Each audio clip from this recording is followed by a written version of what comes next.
guys, mag-comment kayo kung ano pong gusto niyo pong number.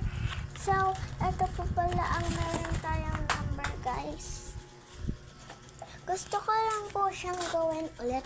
Dati po kasi ginawa ko na po ito, pero po, ano na lang po, ulitin po natin kasi po, trending na po yata siya. Hindi ko po alam kung trending, pero yung mga ganyan po, 1, 4, 14, 11, 2, 3, 7, and 10 po yung meron.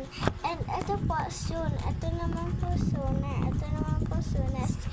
Soon, magkaka-ulit po tayo dito pag natapos na po natin yung dito po.